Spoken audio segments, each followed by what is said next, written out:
today, we're going to try to answer everybody's questions about film and television writing. This will be an informal Q&A session as we try to host or try to answer most, if not all, of your questions about writing for film and television. By the way of introduction, my name is Suzanne Herrera-McCullough. And my name is Bob McCullough. I've been a working member of the Writers Guild of America for over 30 years. And between us, Suzanne and I have more than 300 credits for writing, directing, producing, and even acting. And as an actress, I quickly realized that my passion was writing. So I began to shift my focus on story ideas, characters, and writing scripts. We actually met at Universal Studios Right. while I was working on a TV series as kind of a junior writer. So every time we drive by Universal Studios, My little heart goes pitter patter. it's a special My memory. cold heart. Right. Eventually, we started selling scripts, and then we worked on multiple shows, sold a handful of pilots, and had some screenplays optioned. And over the time, friends and family members started bringing us their scripts to read and critique. And what we decided was that we loved giving advice and teaching people about business and how to write the best scripts possible. And then about 8 or 9 years ago, a nephew of ours who was an aspiring writer asked us what we thought about screenplay contests. We'd never even heard of them, so we did a little research. And what we quickly learned was that most screenplay contests are being run by people who have never had a job in the industry or who have never even written a script, much less sold one. Right. So the question we asked ourselves is pretty obvious. Why would anybody ever take advice from anybody who's never actually done the job? That's what inspired us to start the Santa Barbara International Screenplay Awards and the Wiki Screenplay Contest, the chance to help writers improve their craft and to bring their scripts up to the professional level. And some people have asked us why we've started multiple screenplay contests. And it's because we found through research that people like to enter more than one contest. And our contest happens to offer something different in each one. Right. And that's what today is really all about, helping people make real progress as writers and learning how to turn the hard work of writing into a real and quite amazing career. But first, let's briefly discuss the Writers Guild strike, what it means for everyone here and where things stand today. Right. It's a pretty hot topic. Yeah, it's a daily topic, actually. As you know, the working agreement between the Writers Guild of America and the Alliance of Motion Picture and Television Producers, that's what's called the AMPTP. That's the management coalition that includes all the major studios, networks, all the streaming outlets like Netflix, Hulu, and Amazon. Well, that agreement, that expired on May 2nd. Negotiations over the renewal of that agreement had started way back in April, but those really didn't go very well with the writers wanting certain increases in script fees and staffing guarantee. And a real major sticking point is over assurances that artificial intelligence systems would not be used to write or rewrite work covered by the WGA contract. The AI issue is a very big one. And all the studios have said at this point is that they would conduct annual meetings to further discuss the advancements of technology, which is really not addressing the issue as far as the WGA is concerned. Yeah, can you imagine that meeting? We understand the issue, but we don't want to deal with it right now. Let's talk about it next year. Well, by next year, AI who knows where AI is going to be in a year from now. So all 11,500 members of the Writers Guild, they all remain on strike. And there are some very firm strike rules in place that are having the effect of shutting down all production at the major studios. The strike has the support of worldwide Writers Guild and unions, including the International Affiliation of Writers Guilds and the Federation of the Screenwriters in Europe even. Yeah, so this is a global thing at this point. That's pretty incredible. Yeah, it's all over the world now. And here in the US, the strike has the support of the Teamsters, the Producers Guild, the Cinematographers Guild, and the Screen Actors Guild. And I had just picked this up from Screen Actors Guild. They had posted June 7th is when SAG started to negotiate with the studios. Almost 98% of all actors voted to strike. If they don't come to an agreement by June 30th, that's when the SAG contract expires. But what was really profound to me was they put out a statement and says the aim is to preserve people's voices and images Wow. from being simulated without their consent. Now, just picture that. We are trying to protect our voices and our images, but this has really got me. We're promoting stronger federal copyright protections for humans.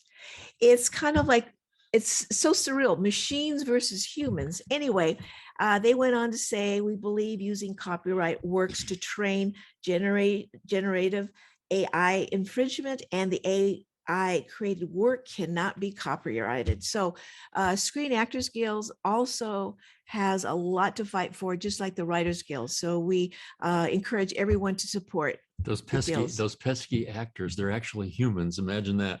Well, with respect to the Writers Guild strike rules, which are very clear, and if you go to their website at wga.org, you can see those strike rules. They're pretty strict, which tells me that now is really the best time for you to be working on your scripts.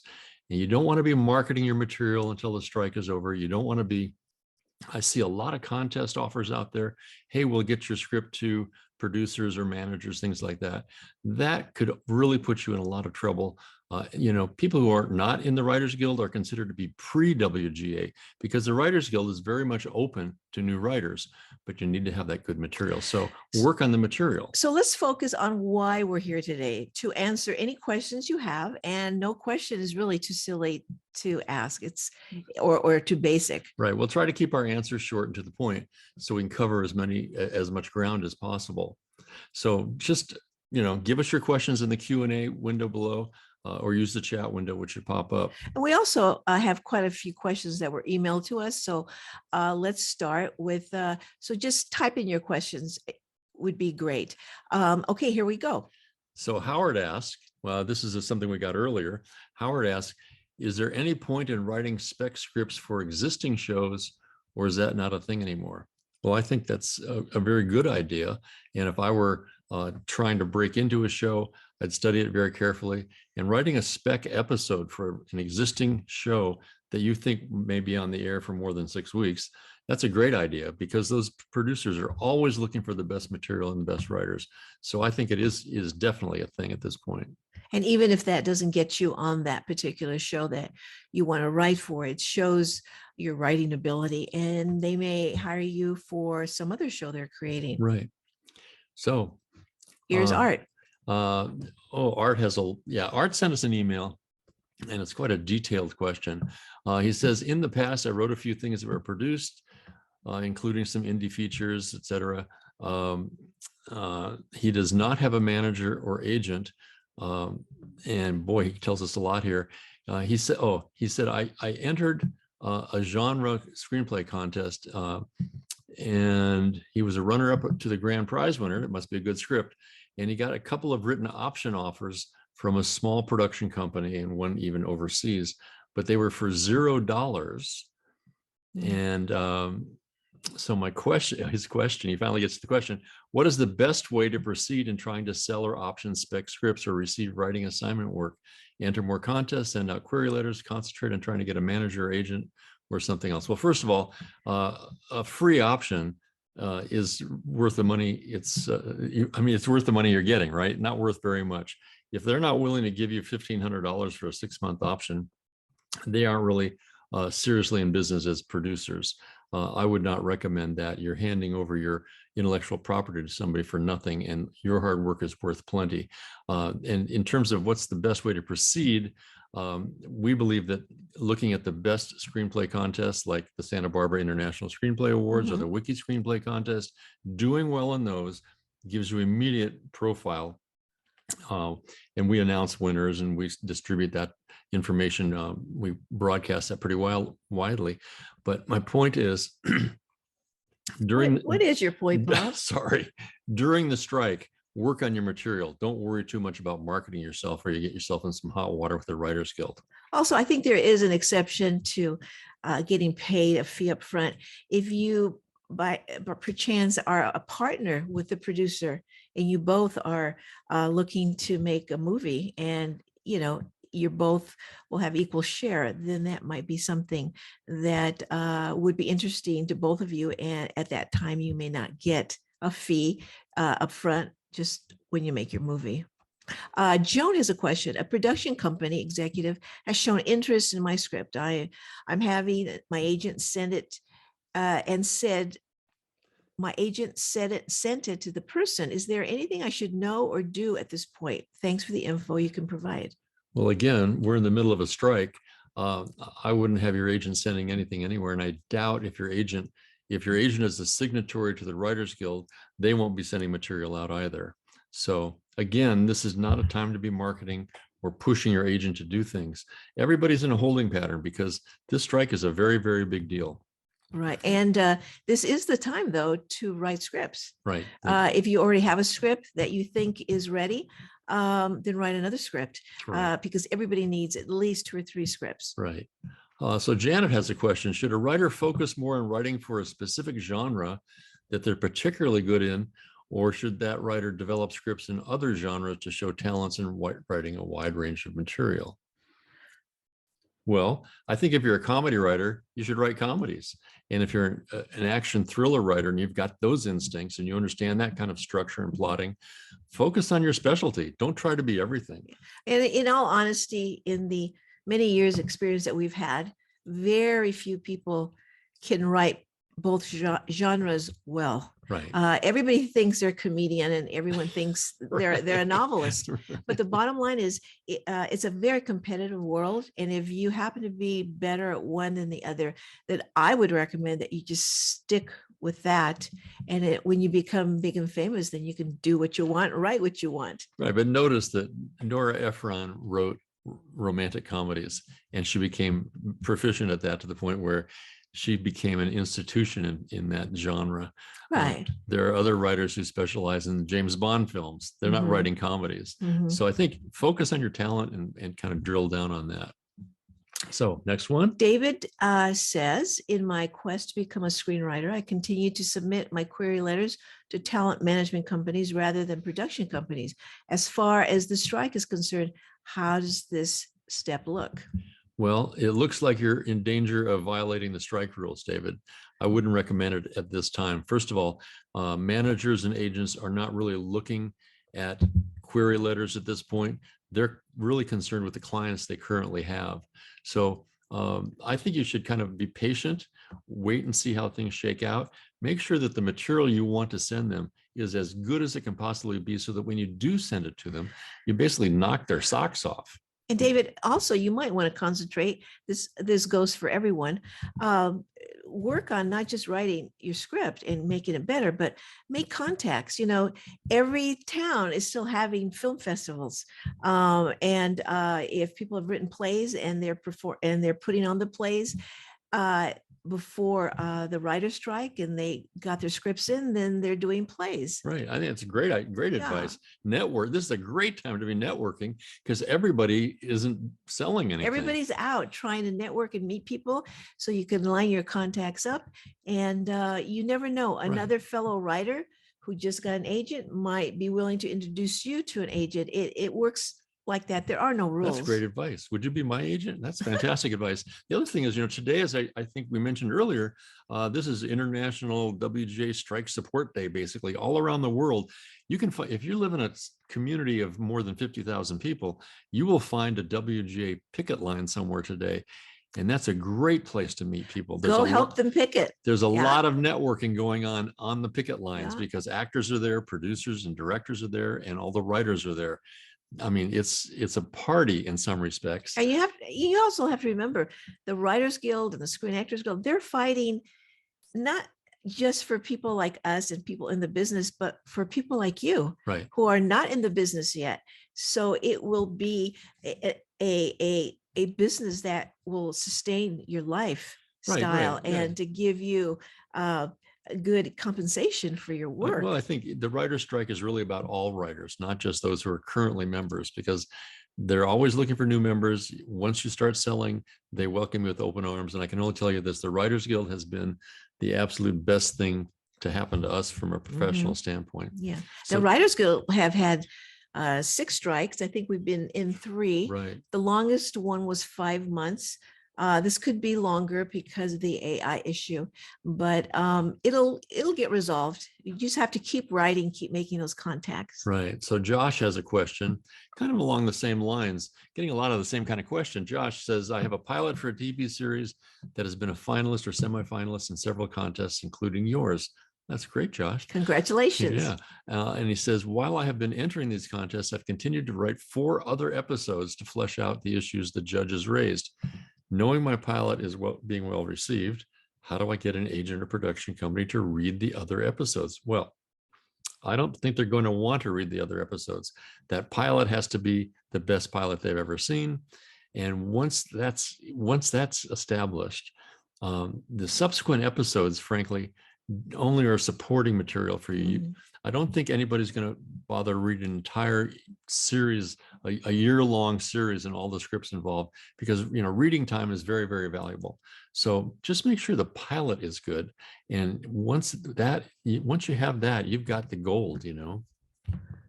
Let's see, we have another question here. Kathy, I've written 3 screenplays with the same central characters.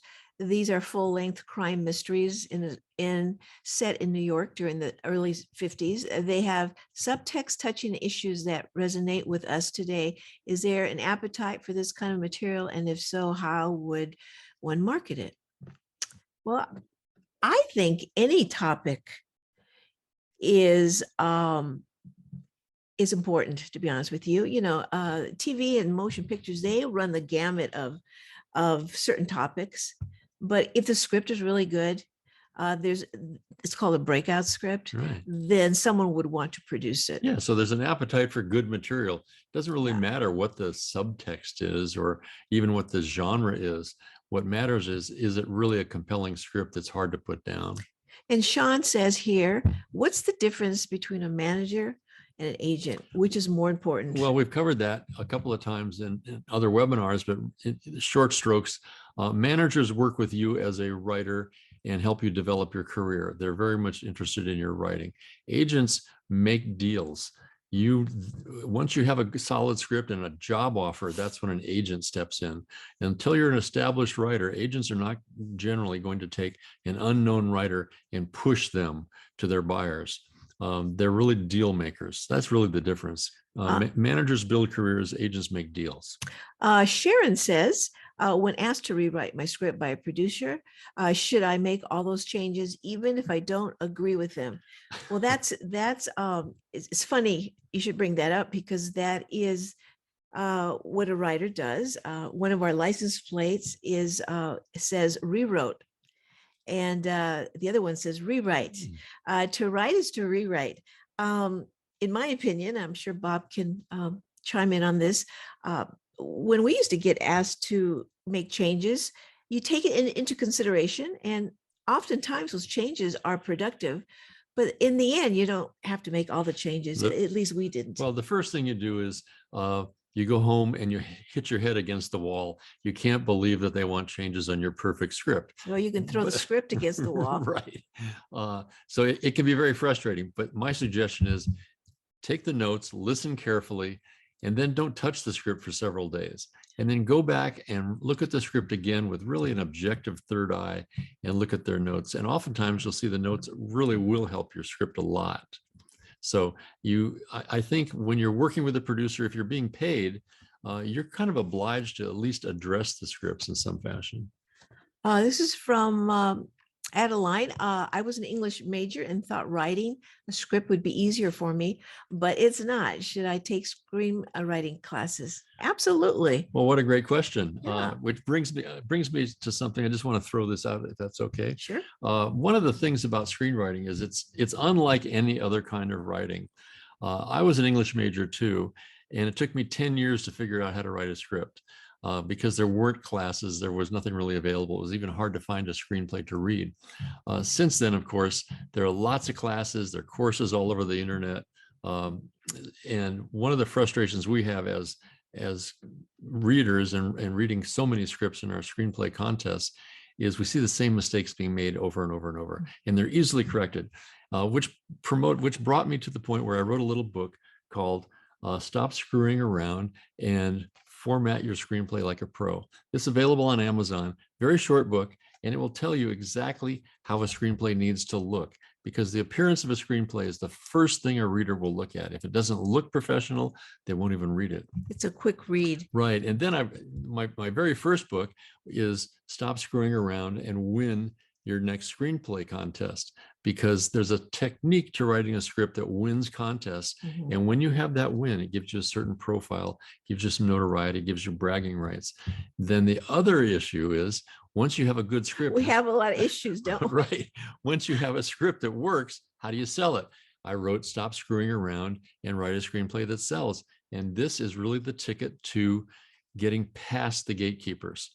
You want to write a script that is commercially viable, that will earn you some money so you can keep writing, right? And my most recent book, this is a brand new one just out. You've been busy. Very busy, because when we're dealing with writers, again, I see the same issues come up all the time. Mhm. And there are certain ways to approach these things. And I wrote a book called The Hollywood Screenwriter, an Insider's Guide to Professional Screenwriting. This has to do with the career and how you build it. And And isn't everything that you just showed us in there? no, No? there's no, it's a little bit of formatting, but it doesn't go into the detail. But it's really about the career and how to manage yourself as a professional writer once you break in, how to break in, and then what happens then, right? So they're all available on Amazon, and I would love to hear your response if you happen to pick them up. And Robert says there's been some controversy about whether screenplay contests are worth it. What is your opinion? Well, since we have a couple of Mhm. ourselves, the bottom line is really the reason we started the contest is to help you write a better script. We don't promise agents or managers or anything like that, because that's a whole different business. We are writers and have been for many, many years. So our goal is to help you write the very best script so you can get the best agent or manager.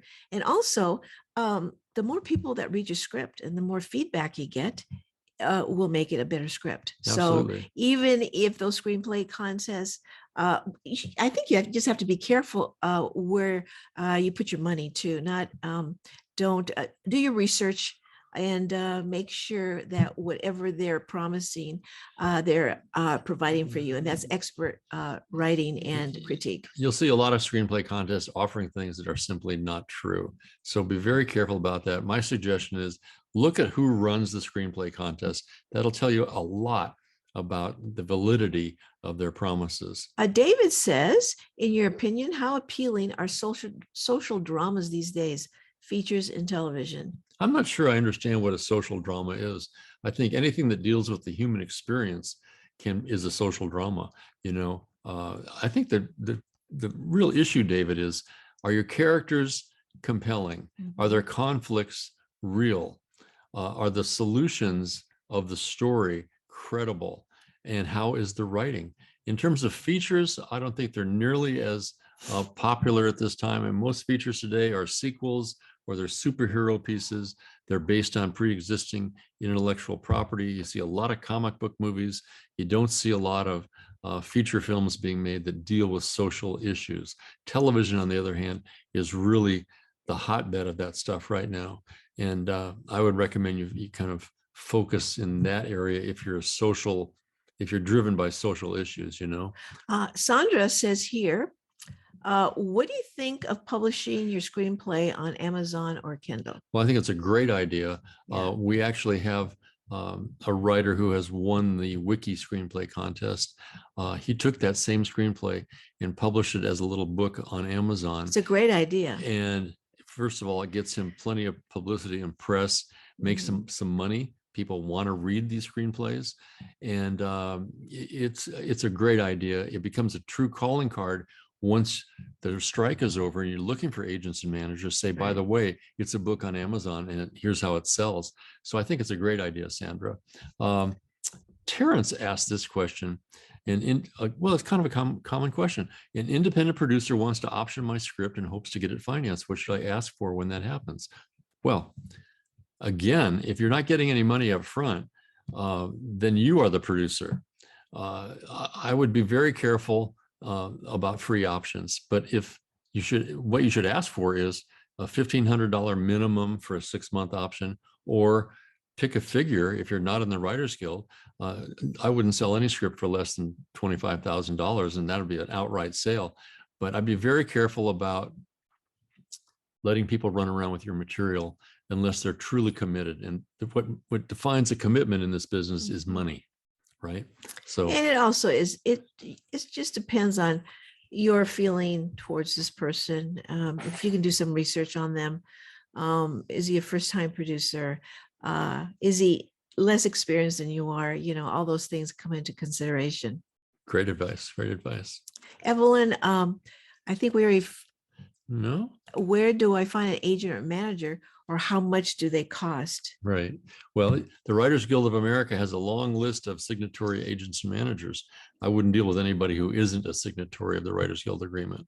Everybody, if they aren't, they're just out there on the street trying to hustle, right?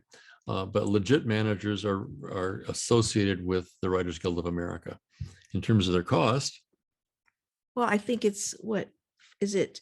agents get 10%. And managers get 15 to 20. They get, yeah, some managers get whatever they, believe me, I've seen managers demand 40%. So be very careful about that. But agents are limited by state law to 10% commission. Managers generally start at 15. At one point in time, we had managers, agents, publicists. Here's a question regarding entertainment lawyers, which we had. Is it better to find an entertainment lawyer, and do they cost more? Yes, they cost Yes. a lot more. Yeah. So as I was saying, we used to have all of that, and you can see 50% of your income evaporating very quickly. So they really have to be working for you and making opportunities happen, right? So we have, there's a question from Esperanza. My question is whether exceeding 120 pages is never considered a good idea with spec scripts, even in cases where adding 3 to 5 pages would help in terms of developing characters more and or fleshing out some of the subplots. Well, that's a good question. Well, I personally don't think if the script is over a little bit is a big deal. Over a little bit is not a problem. You're a real stickler for that. Over a little bit is Yeah. not a problem, but most readers, producers, managers, agents, they'll pick a script up again. They can tell by the weight of it how many pages it is. More than 120 pages means your movie is going to be more than 2 hours long. Most movies are 90 minutes long simply because of audience turnover, things, and budgeting, things like that. The longer a script is, obviously, the more expensive the movie is to make.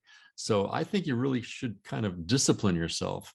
I mean, I like to overwrite too. I'll write a 140-page script and cut a third of it out when I'm done and wind up with 110 pages. Well, I always felt that if I wrote a few more pages, when they wanted me to cut things out, that those would be the pages I would shed, and then I would have 120 pages, but it doesn't work that way. So, right. We have another question here that just came up. You reinforced Sandra's point regarding Amazon distribution of the script in your reply. Should you turn the script into a novel or just try and sell it as is? That's very common. As a matter of fact, I just read an obituary of Cormac McCarthy, the guy who wrote the novel for No Country for Old Men, which was a major hit movie and won Academy Awards. It's a great script. And he had written the screenplay and couldn't get anybody to look at it. He then took the screenplay, turned it into a novel. The novel became a bestseller, and then it became a big movie. So the answer is, yeah, whatever it takes to get your story out there.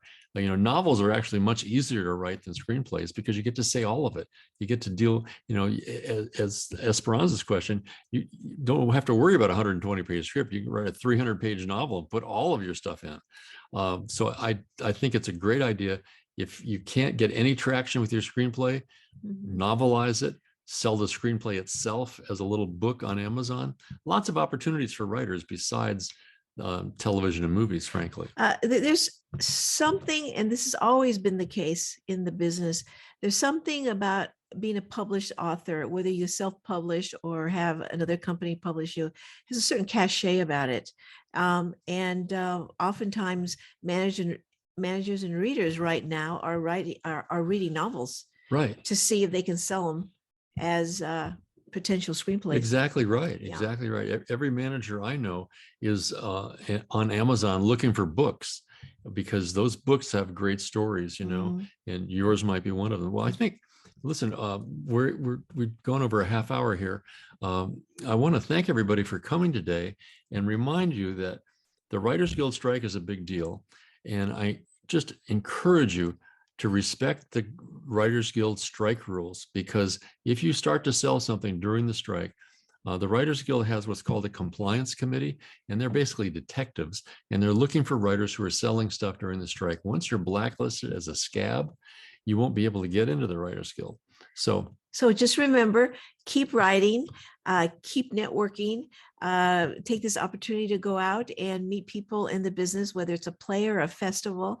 We have another webinar coming up, don't we, at the end of this month? Yeah. It's the first 10 pages. Right. It's something that we look forward to sharing, especially because of our contest. We can tell you how important the first 10 pages are and how you go about writing the best 10 pages. Well, before we go, I just want to, a lot of people are chiming in with last minute questions here. Okay, let's do that. All right. So let's see. Diane asks, I've won a contest and the prize is getting the script produced. Is this a problem now, even though I didn't get paid? It's very iffy, and I'd be very careful about it, Diane. Who are these people? Are they signatories to the Writers Guild agreement or not? Again, some of these contests offer things that are really out there in terms of delivering stuff during the strike period. I'd be very, very careful. That's exciting, though. Yeah. I mean, you just have to do your research on that. Yeah. I mean, who are the producers? Are they signatories to the Writers Guild? If not, you're not going to be happy at the end of your experience, So, Trevor has a question. Yeah. We are in the middle of a fundraising campaign for a musical, Rainbow Ring. That's a cool name. Mm-hmm. I'm also considering one of my adaptations for a true crime novel, The Michigan Murders. We offer perks for donations at 6 levels, from $25,000 to $1,000. And some people have asked, what is the minimum amount of money to become an investor? Thanks, Trevor. Well, that's up to you, Trevor. I mean, you're obviously an independent producer. You've got Indiegogo campaign running. You're not a signatory to the Writers Guild, so you're not under those auspices or the umbrella of the strike rules. Minimum is whatever you determine it would be. I mean, just the bookkeeping hassle of dealing with multiple investors, I think, can be a real problem and a super challenge. One thing I should mention, Mark Stauffer. I should mention something, because here's another question from Trevor. And what is a standard percentage of return for an investor? Yeah, you've done a webinar with Mark Stauffer. Right. There's also a book called Money for Your Movie Guaranteed. You'll find that on Amazon, and you'll also find, I think Mark is going to conduct a webinar next week or the following week about how to raise independent financing. Yeah. He has raised over $20 million basically by picking the phone up, because he has a very specific 7-step strategy. It's a formula to make it happen. As I say, $20 million. He's produced a dozen films, all financed. He controls everything. He gets all the profits himself. One of his projects earned over $40 million. And he's working on a project now.